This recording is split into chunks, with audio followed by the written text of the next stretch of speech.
The restaurant was the epitome of elegance, where every detail was designed to impress from the moment you stepped inside. The faint aroma of freshly baked bread mingled with the subtle scent of floral arrangements. Crystal chandeliers cast a warm glow over the pristine white tablecloths, and a quiet hum of classical piano music added to the ambience. Waiters moved gracefully between tables, carrying trays of gourmet dishes, their uniforms as crisp as the linen napkins, folded in perfect triangles. Tonight, the air buzzed with exclusivity. Patrons chatted softly, their conversations blending into the refined atmosphere. Among them, a black family stepped into the room dressed to perfection. The father, in a tailored black suit with a gold tie, exuded quiet confidence. The mother wore a floor-length emerald gown that shimmered under the chandelier light, while their teenage son and daughter followed closely, equally poised. In their formal attire, it was clear they were here for a special occasion. Their smiles were warm, their excitement palpable, and their presence commanded respect. Heads turned briefly, not out of judgment but curiosity. This family didn't just belong, they elevated the room. As they approached the host stand, the father confidently confirmed their reservation. The hostess smiled politely, guiding them to a table near the center of the restaurant, a prime spot. But just as they were settling in, a waiter approached.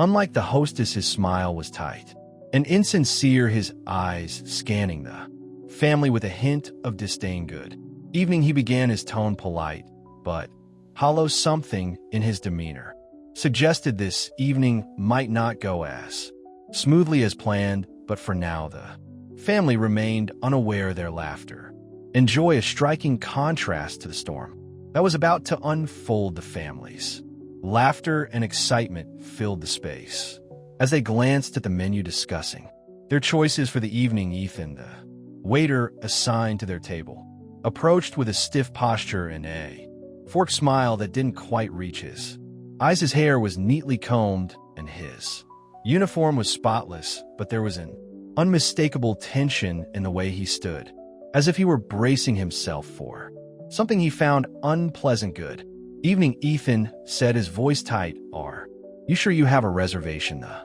father looked up, his smile unwavering. Yes, we do. We confirmed it yesterday.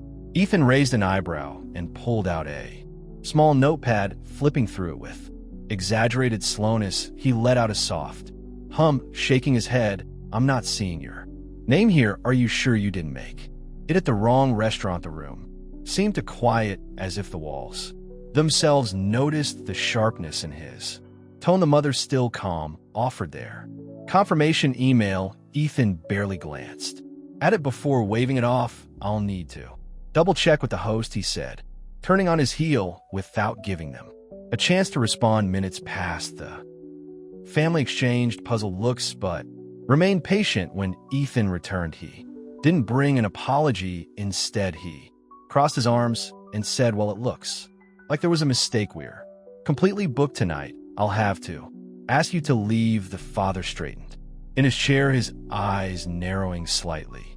We were just seated and there are tables around us. Why are we being asked to leave? Ethan hesitated, his fake smile faltering. Those tables are reserved for other guests, he said, his gaze flicking toward a nearby couple who had just been seated without any issues. The daughter, a teenager with a sharp eye for detail, noticed the subtle yet unmistakable shift in Ethan's tone when speaking to her family. Why are you treating us differently? She asked, her voice firm but respectful. You, Ethan's lips tightened, and for a moment it seemed like he might try to smooth things over, but instead he leaned in, slightly lowering his voice as if to keep others from overhearing. Look, I'm just following protocol, he said, his words laced with condescension. This is a high-end establishment, and sometimes people don't realize it's not for everyone. The weight of his statement hung in the air like a thick fog. The son clenched his fists under the table, but his father placed a common hand on his shoulder. The family exchanged a silent agreement they would not be provoked. Still, Ethan's actions didn't stop there as he turned to leave.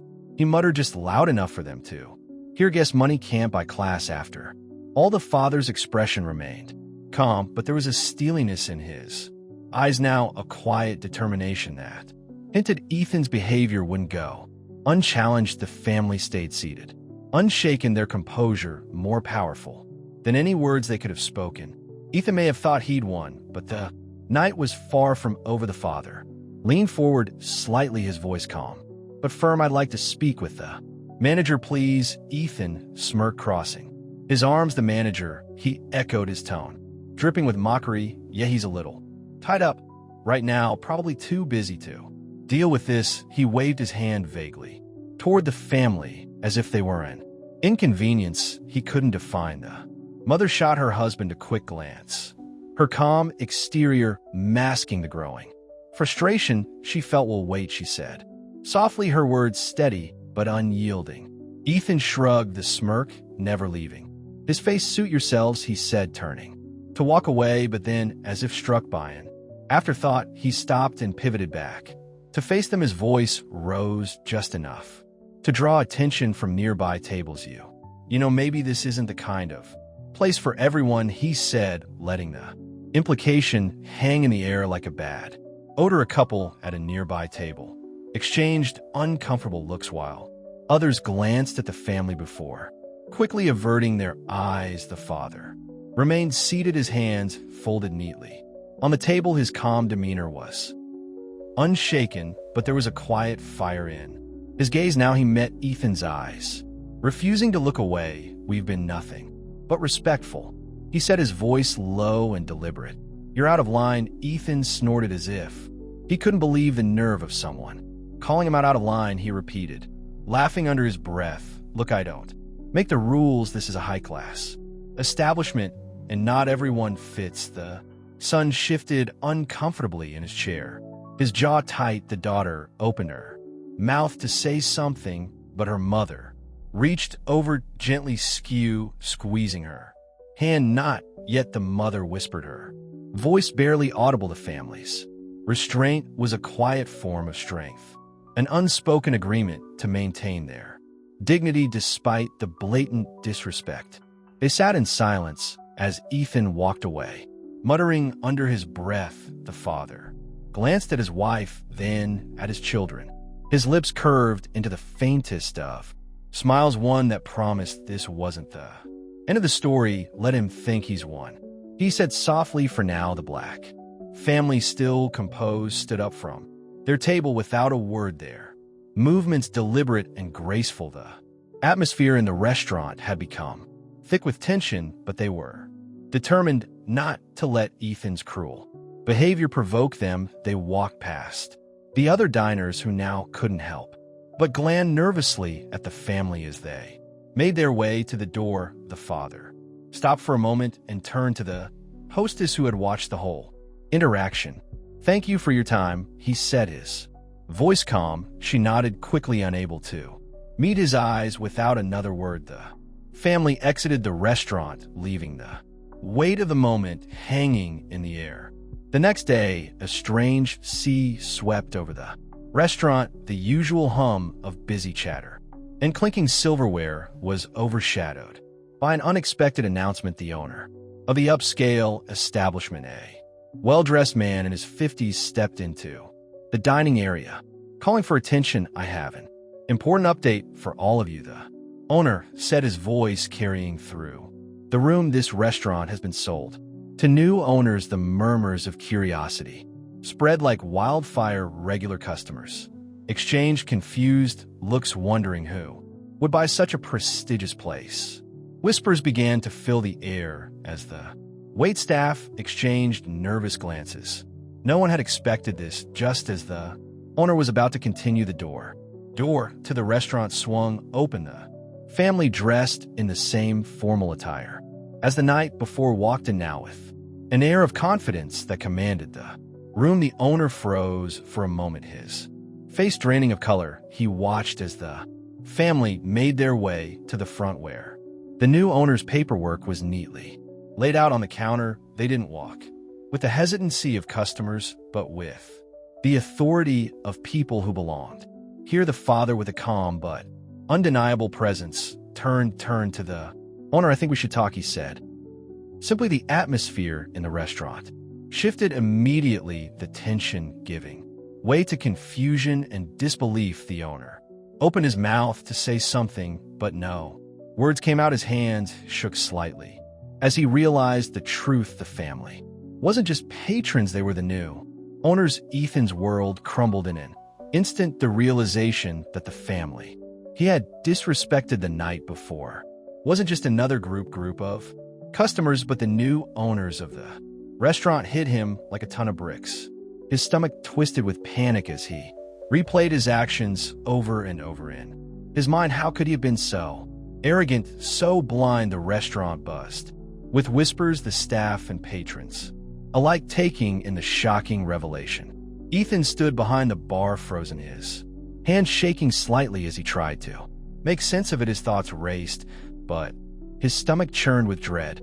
Hours later, Ethan was summoned to the office. His boss, no, his new boss, was waiting for him, sitting behind a polished desk that suddenly seemed so much more intimidating. The father, now in control of the establishment, looked up at him with steady, unwavering eyes. "Ethan," he said quietly, his voice calm but carrying the weight of authority, "I need you to come in and have a conversation with me." Ethan's heart pounded in his chest as he hesitantly walked toward the desk, unable to meet the man's eyes. He knew what was coming, but the fear of losing everything made his throat dry. He was about to be fired, humiliated. It was inevitable, wasn't it? Instead, the father spoke slowly, his words measured but firm.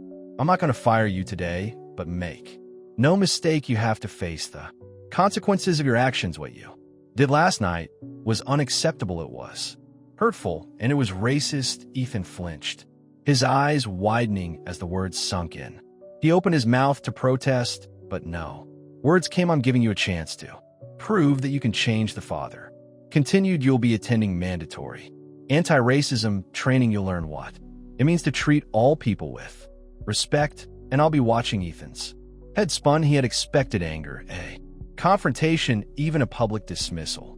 But this, a chance to redeem himself, it was almost too much to process. "We're giving you this opportunity," the father added, his voice hardening, "because we believe in the power of change. But if you don't take this seriously, if we see even a hint of disrespect again, you'll be gone." Ethan swallowed hard, his thoughts racing. He wasn't sure if he was relieved or terrified, but one thing was certain: his actions had consequences, and now he would have to prove he could be better. Ethan's first few weeks of anti-racism training were uncomfortable, to say the least. He stumbled through the sessions, grappling with his own ignorance and the weight of the words spoken by the facilitators. But slowly something began to shift within him. He was forced to confront the harmful biases he had allowed to fester, and each session felt like peeling back layers of his old self,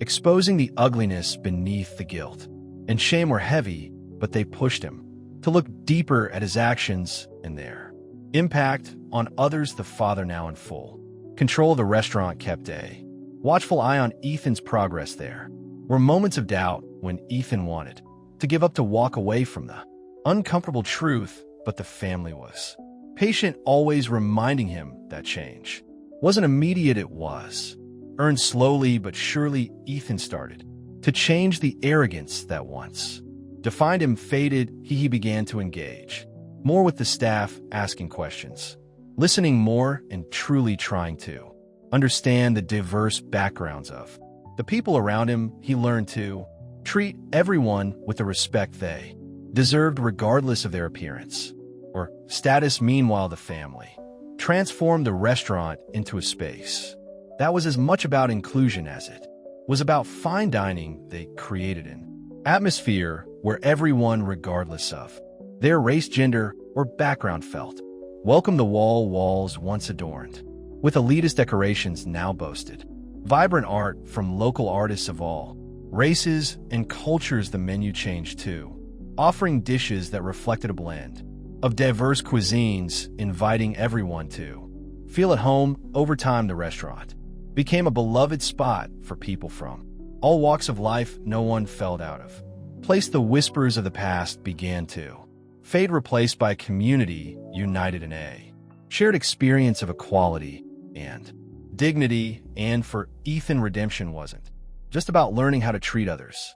It was about learning to treat himself with dignity. The story closes with a powerful message: justice may be slow, but it is always powerful, and redemption, it's possible for anyone who is willing to face their mistakes and take action to change. The family's decision to give Ethan a chance to redeem himself wasn't just about forgiveness. It was about proving that even in the face of discrimination, there is always the power to rebuild, to grow, and to create something better.